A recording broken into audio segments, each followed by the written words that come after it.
Hi friends, welcome to Arna Raja Lifestyle. இன்னைக்கு நம்ம இந்த வீடியோல என்ன பார்க்க போறோம்னா ஒரு சிம்பிளான ஹேர் ஸ்டைலும் அந்த ஹேர் ஸ்டைலுக்கு ஏத்த மாதிரி மல்லிகை பூவை வந்து எப்படி எல்லாம் செட் பண்ணலாம்னு சொல்லி இந்த வீடியோல பார்க்கலாம். வாங்க வீடியோக்குள்ள போலாம். வீடியோக்குள்ள போறதுக்கு முன்னாடி நீங்க நம்ம சேனலை ஃபர்ஸ்ட் டைம் பார்க்கறீங்கன்னா மறக்காம நம்ம சேனலை சப்ஸ்கிரைப் பண்ணி பக்கத்துல இருக்க பெல் பட்டனையும் கிளிக் பண்ணிக்கங்க.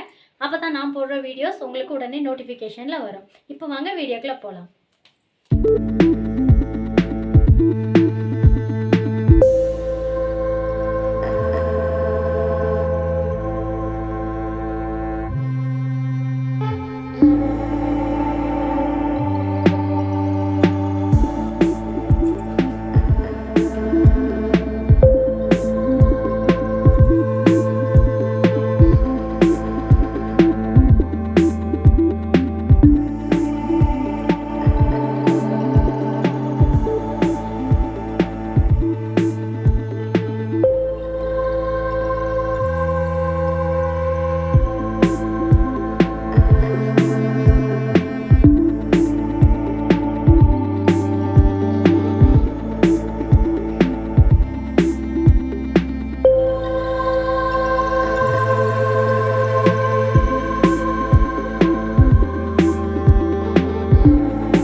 கண்டிப்பாக இந்த வீடியோ உங்களுக்கு பிடிச்சிருக்குன்னு நினைக்கிறேன். இந்த வீடியோ உங்களுக்கு பிடிச்சிருந்துச்சுன்னா லைக் பண்ணுங்கள், ஷேர் பண்ணுங்கள், கமெண்ட் பண்ணுங்கள். மறக்காமல் நம்ம சேனலை சப்ஸ்கிரைப் பண்ணுங்கள். தேங்க்யூ.